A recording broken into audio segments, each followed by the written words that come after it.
It's great to be here, and want to introduce you to a number of startups. And what we're here really for Blumberg Capital as an early stage venture fund is to serve as a resource to you as part of the CMO club. So I don't think we have our slides up. There we go, okay. So just very briefly on Blumberg Capital, we're a venture firm based in San Francisco. Been working with Pete and the CMO club now for a bunch of years. And we focus on early stage investing. And we look at between 3,000 and 5,000 companies every year globally. I just came back from Germany. We have offices in Tel Aviv. And we're seeing amazing innovative technology that's disruptive across social, mobile, and digital. So one of the trends I've seen today, talking to a lot of CMOs yesterday and today, is almost this bridge and interaction between the CMOs and digital Silicon Valley, everything that's going on there. So hopefully we can enable that together. These are just some of the companies we've invested in. We're investing in probably one new company every month, and probably about 10 or 15 companies a year. Some of you may be using Hootsuite, a social media platform that we seeded a couple of years ago and actually exited for about a 53x return on our investment last year.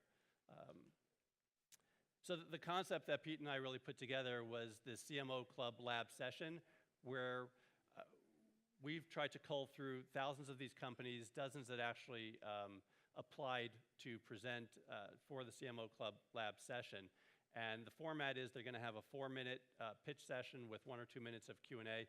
Love to solicit questions, from you in the audience. If not, we'll throw in. So just try to throw up your hand and ask questions. And once they're done with their presentations, be gentle. This is not easy for them to come up here in front of the audience. And then you can also go onto Twitter at hashtag CMO Club Summit or at blumbergcapital.com/CCL to give any feedback, constructive criticism, any commentary that you'd like as well. And then all of our participants, the companies that are here today, have agreed to, for any potential agreements that are done with any of the CMOs here in the room, they're going to make a charitable donation in the first year of any revenue share that they're doing with any partners here. So again, thanks to Pete and the CMO Club for always putting some of the charitable organizations first. So it looks like we have OneSpot as the first slide. So I'd like to call out Stephen Sachs to be our first presenter.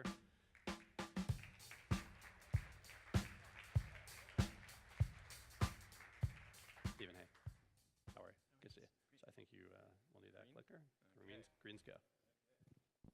Hi everybody, great to be here. I'm Steve Sachs, I'm CEO of OneSpot. So OneSpot works with marketers of all kinds as they develop marketing that is content-based. So many marketers, whether big or small, have developed all kinds of content, whether, I know Stephen, lots of people in the crowd I've talked to over the past day or so, whether it's American Express with concert series that they then put out on Twitter or other places, or Home Depot with all kinds of home repair information, or how to make over your house and how to get it done.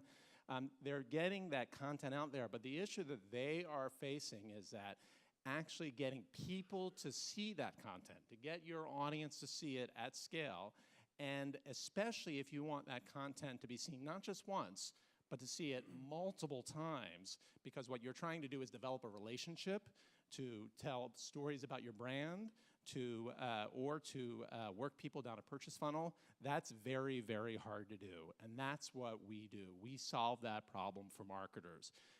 What we have built is a platform that makes it very easy for marketers to do this.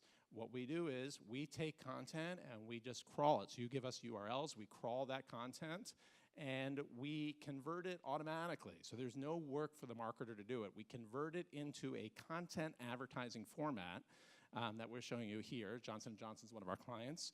And then we can take any kind of content. We can take video content, we can take words, images, and we convert that into a content advertising format that then we distribute all across the web or social. And so we're on Facebook and websites. Rather than seeing an ad in one of those places, we take those ad units, whether in display, Facebook, Twitter, et cetera, and we turn that into a place that we put your content. Once someone then engages with that content, they watch the video, They click on the content. We then distribute additional pieces of content. So if you have 20 or 30 or 50 or 100 pieces of content that are in our system smartly predicts, based off of that, what we know about that content and what we know about the people that are actually viewing it, predict a sequence of content so that people come back multiple times to multiple pieces of content and achieve your goal of getting those people to engage with content more than once, driving ultimate business results for you. Content sequencing is a big part of what we do. And I'll give you just a quick case study on that. So one of our clients I mentioned is Johnson & Johnson. I showed you they developed content that they were sponsoring for their Rogaine brand. And what we did for them is, without us as part of their content campaign, about 5% of all people that saw that content came back more than once to see more than one piece of content. They had about 200 pieces of content in that campaign. With our technology, 35% of people came back to see more than one piece of content, and the people who came back on average 7 times each. So ultimately, we drove multiple visits and drove up their levels of consideration for their product, which was their goal. Just a little bit of our background, in addition to some of the great clients that we have a really great team, including veterans of Google and Time Warner and ad agencies. We are backed by David out of Silicon Valley. We've been featured in the New York Times, at Adweek, and other places. And here are some of our clients. We'd love to talk to you about being a client as well, whatever category you're in. So look forward to seeing that, and I'm saved by the bell. Steve, thanks. Thanks, Steve. So I think we have time for any quick questions from the audience for Steve. We probably have time for, one, maybe two. I'm just curious about the launch point for the content. Is it banner ads that you're replacing with video units inside those banners? It's a variety of formats. The average piece of content gets converted into 7 different formats. They could be anything from a Facebook unit. So instead of having a Facebook ad unit, we make that a Facebook sponsored content unit. It could be a banner ad. Could be video based, so the ad unit plays if it's video in banner, or it could be something that drives to the client's website. So we have a variety of formats depending on what the client's goals are. Great, and that repeat views, the 7 on average, is that during that first launch point where they might watch one video and then another video and another video, or is it retargeting? That's typically, it's retargeting, and so part of what we do is we will cookie the consumer, or we will digital fingerprint them, and then we bring them back to the assets over a period of time. And so those 7 is not typically the first time. Typically, you'll get usually 1.5 or 2 views on the first, but then we bring them back over periods of days or weeks, depending on your business cycle, in order to do that. Thanks, Steve. All right. Thanks for the question. So we want to bring up Venkat Nagaswarmy from Sigmod Labs as our next presenter. Thank you. Thanks, Bruce. It is a palace out there. I didn't believe it when Jonathan was saying there's a palace out there. Anyway. Venkat, here you go. Here's where the green means go. All right, green means go. So my name is Venkat Nagaswarmy, and I'm CEO of Sigmod Labs. We are looking to bring to B2B the same kind of personalization that you see in a B2C world. So what you see up here is a stylized marketing and sales funnel. And this used to be my life when I ran enterprise marketing for Juniper Networks. So typically you would start off with smart lists and then have an email campaign, or what we say as SEO campaigns is in general an inbound marketing campaign. So what used to happen is that smart lists often are not smart, that is. They usually have some details about the buyer, some details about the company, but not enough to target the messages. So what that ends up happening is we send the same emails or the same content to 200,000 people who might be in our mailing list. What that ends up doing is that most of the leads that come out of marketing are not converted. And even when we do pass on leads to sales, the sales guys don't know what to do with it because of low intelligence. So what do we do about it? So what we do is we start off with a persona creation. This persona is automatically created based on historical data, internal and external. this addresses, in addition to the usual segments and needs, the segments and so on, it addresses their needs, their interests, and where they are in the purchase cycle. And based on this persona, we can then identify new customers, new leads to go after, and more importantly, personalize the campaign for each of these people in the marketing funnel, and leading to higher conversion rates. So two things that we are focused on are, A, we want to find leads prospects that you did not know existed, and number two, dramatically increase the close rates. And I'm going to spend a bit of a time, even though I was told not to spend time on details, I'm going to. So we start off with purchase data, internal purchase data. We combine it with data that we find about people online, in LinkedIn, Twitter, more importantly, places like Spiceworks and vertical-specific discussion forums. And from these, we extract people's needs, interests, and purchase behavior. Now, the final thing is the building a persona. A typical lookalike model, or any of these models created, are based on numeric data and categorical data. What we can do is to base it on concepts. And that is a special sauce that allows us to create a persona based on people's needs, interests, and where they are in the purchase cycle. So, and I'm going to go to the next one, company highlights. So me and my founders, we were at a whole bunch of different companies. My co-founders were at Pivotal, VMware, Data Domain, and I used to run enterprise marketing, as I mentioned, at Juniper. I worked at McKinsey as well. The way I like to summarize the team is to say, I've worn the shoes of marketer. I know where it pinches, and these guys are going to help us fix the pinch. Not to say that they're cobblers, but anyway. And we have a huge, good stable of investors and advisors. And in terms of traction, we've been around only for a very few while. We have 4 piloting customers. If I mention those names, you would recognize them, but then I'm going to have to kill you. With that said, we are Sigmod Labs looking to bring B2C level of personalization to the other way, B2B world. Thank you. Venkat, thanks. Yeah, baby. Yeah. Venkat, thank you. Any questions from the group for Venkat?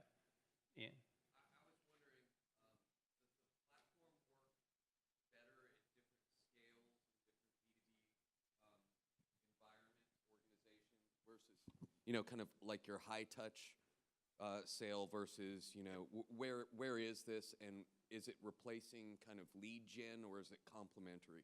So to address the first question, the minimum number of data points that we need to do a model is anywhere from 300 to 1,000 historical transactions. That's number one.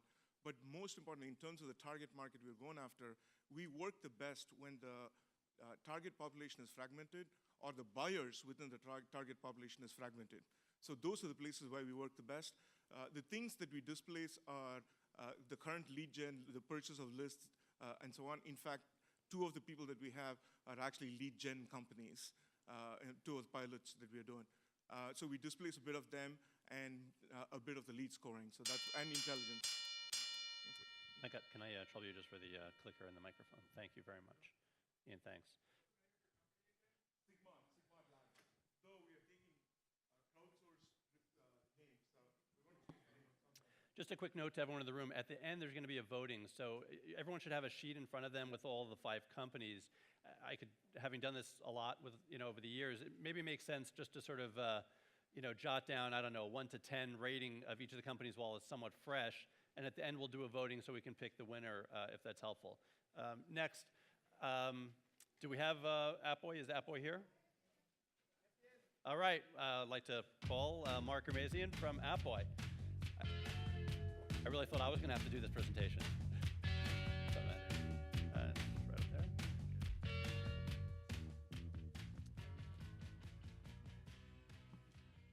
Hey, how are you? Okay, do I just start? So Appboy, I'm the co-founder, CEO of Appboy. Everybody here, every company you all work for has a mobile app, has a mobile strategy. You're probably all aware of marketing automation for marketing automation in general. And now that all your customers are moving to apps, what are you doing to manage the audience? What are you doing to understand them? What are you doing to communicate down to them? That's what Appboy is all about. So this is what's going on in the market today. Everybody's acquiring customers. You're paying $1.70 on the low end. I'm seeing customers paying as high as $4 to acquire a customer to download their app. And 1 month in, you're losing 40, 50% of those customers that just downloaded the app.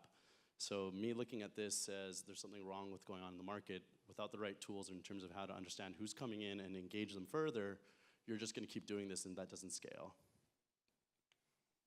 So what does Appboy do? We have an SDK. We have a technology that you would integrate inside the app. It takes about 30 minutes to integrate. Once we're integrated, we start identifying every single person that comes in your app on a per user level. So think CRM for your mobile app. Who they are, what they're doing, how long they've been using the app, what they spent, what they didn't spend, did they enable push, where are they located, are they male, are they female, did they make a purchase of a product, did they not, did they put the product in a cart, did they leave, anything. Think about any data point you want to track, Appboy will track it. From there, we put those users into cohorts. So now that you identified all those specific users, you want to now put them in different buckets. So your top users use the app in the last 30 days, spent $1, have disabled push, are in New York, and are sports fans. We'll put them in a bucket. Another bucket, female users that have never made a purchase of shoes, but she put the item in her bucket, in her cart, and she left. And you can keep going. You can get as detailed as you want. From there, Appboy will automatically engage those users. And it's not just push. Everybody's stuck on push messaging for apps. It's push, it's email, it's in-app messaging and different forms of in-app messaging. And Appboy will tell you the best source of what medium to use to push down to that user. This whole thing becomes automated. So the second you create the segment, the second you create the messaging, Appboy updates that segment in real time, pushes it down, kind of set it and forget it. So all this is really built for the marketer too. How many of you have to go to your engineers and say, I want to pull the data on that specific user group. I want to bring it into my dashboard. I want to send them an email. How long does it take? A week, 2 weeks, 3 weeks till you actually get that done? You can set up this whole thing in less than a minute once we're integrated.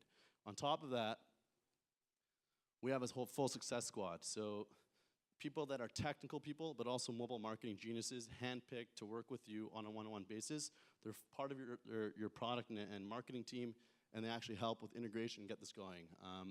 We're backed by about 7 funds. We did our Series A 6 months ago. We're close to 30 people. We're working with all sorts of companies from Urban Outfitters to Qualcomm to TextPlus to Nokia, managing close to almost 200 million users on behalf of our customers. We're driving this new medium, marketing automation for apps. I don't know if you have any questions. I still have 42 seconds, so it's as easy as it comes across is how easy it is to use. Thank you. So you're providing the data to the app developers who have engaged with you. Are you able to aggregate the data and resell it?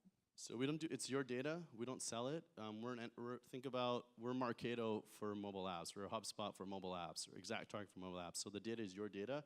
The only data we'll aggregate if you have a whole portfolio of apps. So if you have 100 apps that you want to know all your users across the apps, which user isn't using what app, which are your top users across all those apps, we'll aggregate all that data, but we don't sell the data. Here in the middle. So you're basically Flurry or Criticism plus Eloqua or Marketo? Yeah, so Flurry is just analytics, which is a commodity. We're taking all the data in your analytics platform, making it actionable, and putting in the email, push, and in-app messaging on top of it. And it's built for marketers. Yeah, so do you have partnerships with Marketo or Eloqua? We're working with place to put your Marketo data. and Salesforce right now to do those.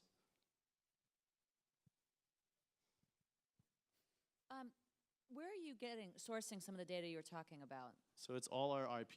It's from the SDK that would get integrated inside your app, and that's what's really awesome about Appboy is it's totally automated. So the second we're integrated, you don't have to tell us what to track. Our system automatically tracks session, behavior, in-app purchases, what they've done, everything, and brings it into our platform, builds a rich user profile on every single user, right? Regardless if you have 100 users or 10 million users, we'll build a user profile on every single person and allow you to do what you want with that data. You're not bringing data in that you wouldn't get from that user in your app. In other words, you might not know behavior or behavioral data about that person and what their likes or interests are outside of their. So we will know that if you have Facebook authentication inside your app. So if you have permissions inside your app to pull any social data, our SDK recognizes that and pulls that data in.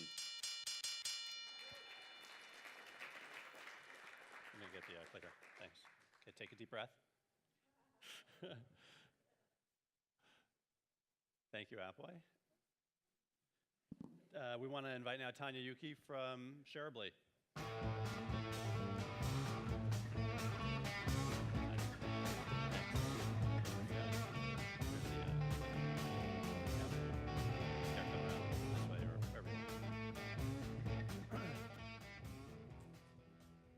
Hi, good afternoon, everybody. How are we all doing? Good? Love it. So I'm here to talk to you a little bit about my company, Shareablee. But before I do that, real quick show of hands. Who here is involved in some way to do with social media at your company? Okay, excellent. Almost everyone. So keep your hands up if you feel really good about understanding how you're performing and what your success metrics are. Okay, there's a couple of hands. Excellent. So that's really at the core of what we do. We empower brands and help them unpack the data-driven reasons for what causes their customers to be so excited by their content that they will actually take action across social platforms such as Facebook or Twitter or Instagram. And very specifically, we also help shed light on what's actually driving those sorts of successful results for your competitors as well and anyone else in your market space. So we recently conducted a survey about exactly the question that I just put to you. And the results were very similar and they blew us away. We asked 600 of you to answer yes if you felt clear about your competitive performance in social media, and just 11% answered yes. And then within the same survey, we asked how many people felt clear about how loyal their social customers were relative to their competitors. And just 7% felt super clear there. So that got us really excited about bringing our technology and bringing our platform to market to help answer a lot of those questions for you all. So a little bit about how we play and where we fit. So we do 3 simple things. The first is we define what metrics are worth measuring for social and set what the key benchmarks are. We measure just over 30,000 brands, so we kind of give a very clear measure of where performance needs to be so you can start measuring improvement over time. The second piece is around audience engagement insights. So think of that as looking at the quality of your audience. How loyal are they? Are they coming back month over month to engage with you, or are they just engaging once and churning off? And then the final piece is bringing it all together in the piece of our technology that I'm probably the most excited about, which is making it actionable.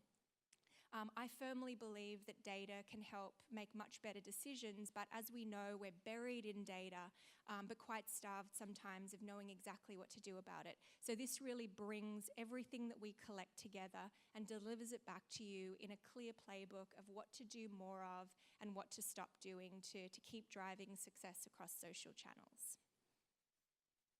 Okay, and then just a little bit of a roundup of our company so far. So as I referenced, we're not a listening tool. We proactively track the content of over 30,000 brands daily.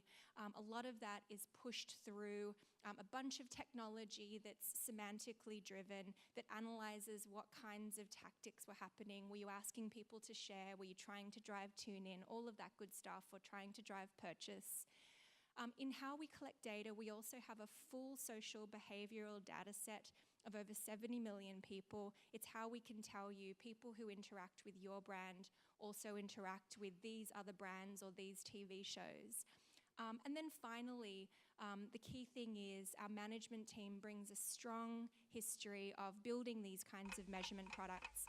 My background is with Comscore, and a lot of our technology team come from financial tech as well as American Express. And I have 10 more seconds to go. It's so nerve-wracking. I'm just going to stand here and enjoy it. Yes, under time.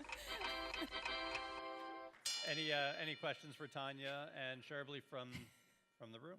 Just raise your hand if you have any questions. Sure.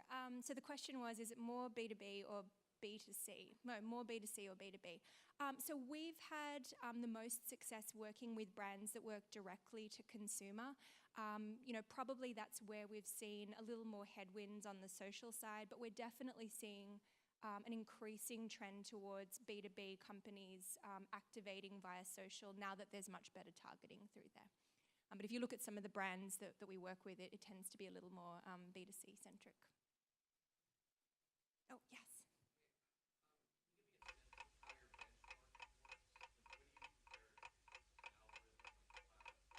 Oh, sure. So everything, so what is our benchmarking? So everyone who works with us defines their own category. We have some broader verticals as well, which set industry standards.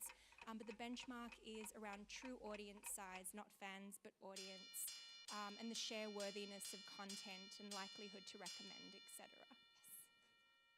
And that's us. Tania, thank you so much. Thank you. Thanks. Let me just grab that. You have there. So for our fifth and final presentation, we're going to hear from Viosk. We have Robert Lasky. Come on. How are you? Hi, I'm Robert Lasky, CEO of Viosk, and I'm here to show you a revolutionary video technology that will enable you to communicate your business by way of video over the internet using nothing more than a web browser or a web browser on your cell phone or iPad. It will also let you track and analyze the performance of those videos. First, a little bit of background.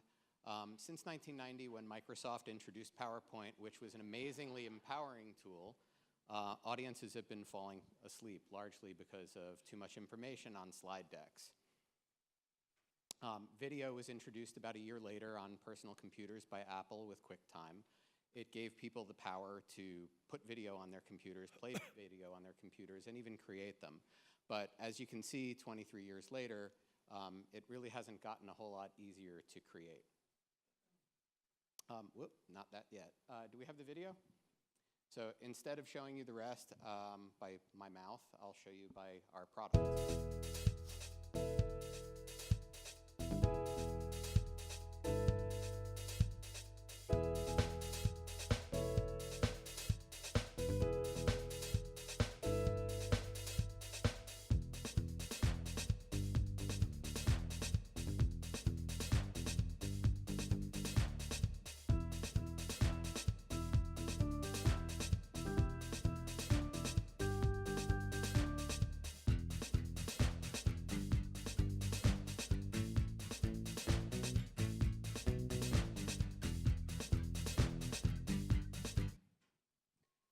So you can see it's a very easy result.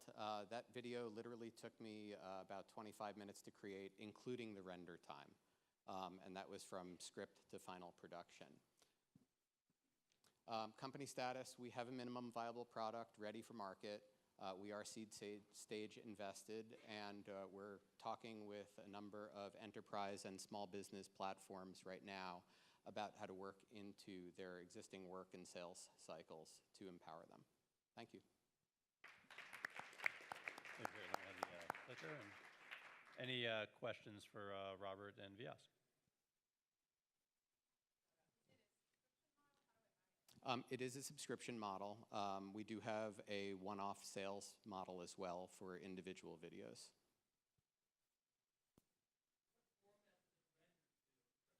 The video format?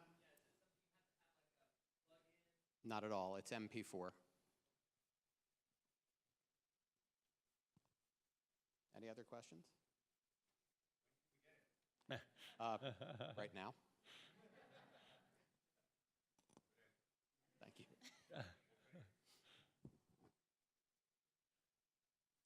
I think we're...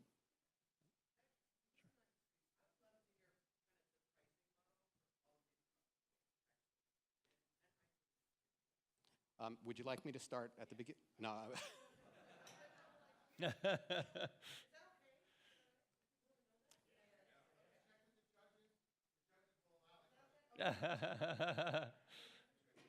The pricing model for us varies a little bit depending on what your needs are. Part of that is because we do offer storage and distribution as well as analytics. So it's hard to give like a basic price without having a more in-depth conversation. Okay. Great. Yeah, great. Maybe pass the mic and switch to the quick. Our pricing model, we're usually funded out of digital marketing, digital advertising budgets. So our pricing model, like those, are typically CPM. We'll also do performance if that's something that the client prefers. So ours is a subscription model as well. Two basic dimensions: size of campaign and the size of company. Ours is based simply on how many monthly active users you have in your mobile apps. So we're an annual subscription model depending on how many categories you want to create. And we just turned one. So we also did a lot of 1 to 3 month pilots, and we had a 100% conversion rate into 12 months. But we still do short-term pilots too. Great. Well, let me start with a thank you to all of the startup companies and the panelists. So,